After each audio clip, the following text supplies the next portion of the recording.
నమస్కారం గురుగారు. నమస్తే అమ్మా. కుంభరాశి వారికి ఫిబ్రవరి మాసంలో ఆర్థిక పరంగా, సంతాన పరంగా, వివాహ పరంగా, విదేశీ పరంగా ఎలా ఉండబోతుంది? వారు ఎలాంటి పరిహారాలు చేసుకోవాల్సిన అవసరం ఉందంటారు గురుగారు? ఫిబ్రవరి మాసంలో కుంభ మీన రాశి వారి యొక్క మాస ఫలితాలు చూడడానికన్నా ముందు ఈ మాసము గ్రహ సంచారం ఎలా ఉందో ఒకసారి మనం చూస్తే, వృషభంలో గురుడి యొక్క సంచారము, మిథునంలో కుజుడి యొక్క సంచారము, కన్యలో కేతువు, మకరంలో రవి యొక్క సంచారము ఫిబ్రవరి 13 వరకు. ఆ తరువాత నుంచి కుంభంలో రవి యొక్క సంచారము, శని బుధుల యొక్క సంచారము కుంభంలోనే, శుక్ర రాహుల యొక్క సంచారము మీనంలో జరుగుతున్న కారణం వల్ల కుంభరాశి వాళ్ళకి ప్రజెంట్ టైమ్స్ లో ఈ ఫిబ్రవరి మాసంలో 1-2 గ్రహాల నుంచి అత్యంత యోగదాయకంగా ఏమీ లేవు. కాబట్టి కుంభరాశి వాళ్ళు ఆల్రెడీ జన్మ శని అనేటువంటి ఒక ఏలినాటి శనిలో ఉన్నారు. కాబట్టి కొన్ని ప్రికాషన్స్ తప్పకుండా తీసుకోవాలి.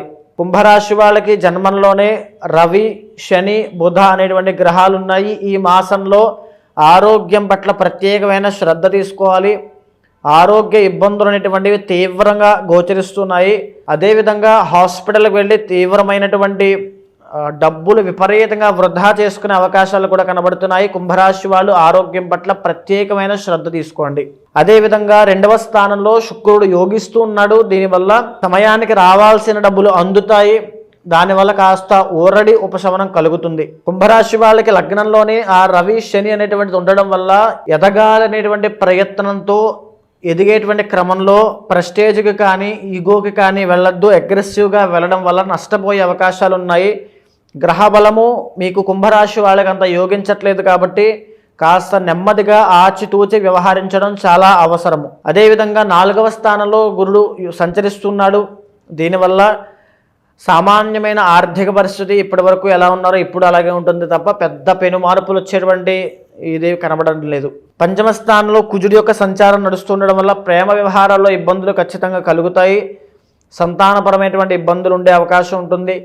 అదేవిధంగా 8వ స్థానంలో కేతు యొక్క సంచారం నడుస్తుండడం వల్ల మానసిక అశాంతి, తీవ్రమైనటువంటి మానసిక ఒత్తిడికి నా జీవితంలో ఏం జరుగుతోంది, నేను ఏంటి ఇలా అయిపోతున్నాను, నా జీవితం ఈ డౌన్ఫాల్ ఏమిటనేటువంటి పరిస్థితులన్నీ కూడా ఈ కుంభరాశి వాళ్ళకి ఫిబ్రవరి మాసంలో రాబోతున్నాయి. కాబట్టి చాలా జాగ్రత్తగా ఆచితూచి వ్యవహరించండి. చంద్రుడు మరియు శుక్రుడు తప్ప మీకు యోగదాయకమైనటువంటి గ్రహాలు యోగించట్లేదు.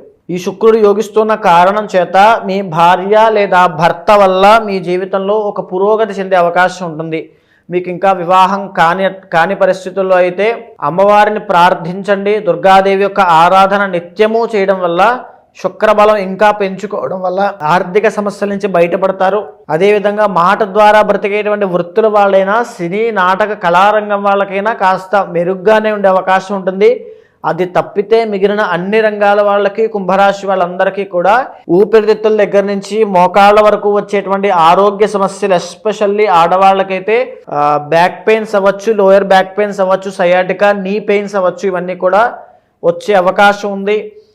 ఆడవాళ్ళకి 5వ స్థానంలో కుజుడు సంచరిస్తున్నాడు. కాబట్టి పీసీఓడి ఆర్ పీసీఓఎస్ ఈ మాసంలో అటాక్ అయ్యేటువంటి అవకాశాలు ఉన్నాయి. బ్లడ్కి సంబంధించిన విషయాల్లో చాలా జాగ్రత్త తీసుకోండి. ఫ్లో ఆఫ్ బ్లడ్ అనేది పెరగాలి. కాబట్టి ఆహారము టైం టు టైం తినడం అలవాటు చేసుకోండి. రవి యొక్క సంచారం వల్ల టైంకి ఫుడ్ తినకపోవడము, టైంకి నిద్ర ఉండకపోవడము, సరైనటువంటి వ్యాయామం లేకపోవడం వల్ల ఎన్నో అనారోగ్య సమస్యలకి చిక్కుకొని ఇబ్బంది పడేటువంటి యోగం ఉంది. కాబట్టి కుంభరాశి వాళ్ళు ఆరోగ్యం పట్ల ప్రత్యేకమైన శ్రద్ధ తీసుకోండి. ఎలాంటి పరిహారాలు చేసుకోవాలి గురుగారు? దుర్గాదేవిని ఆరాధన చేయండి. ఆర్థిక సమస్యలు పోతాయి. ప్రతినిత్యము ఆదిత్య హృదయము పారాయణ చేయడం వల్ల గొప్ప తేజస్సు, సెల్ఫ్ కాన్ఫిడెన్స్ అనేది వస్తుంది. దానివల్ల ఫిబ్రవరి మాసంలో ఎన్నో సమస్యలకి పరిష్కారంగా వీళ్ళ తెలివితేటలు, వీళ్ళ యొక్క సెల్ఫ్ కాన్ఫిడెన్సే ఓవర్కమ్ చేసే విధంగా ఉంటుంది. ధన్యవాదాలు గురుగారు. నమస్తే అమ్మా.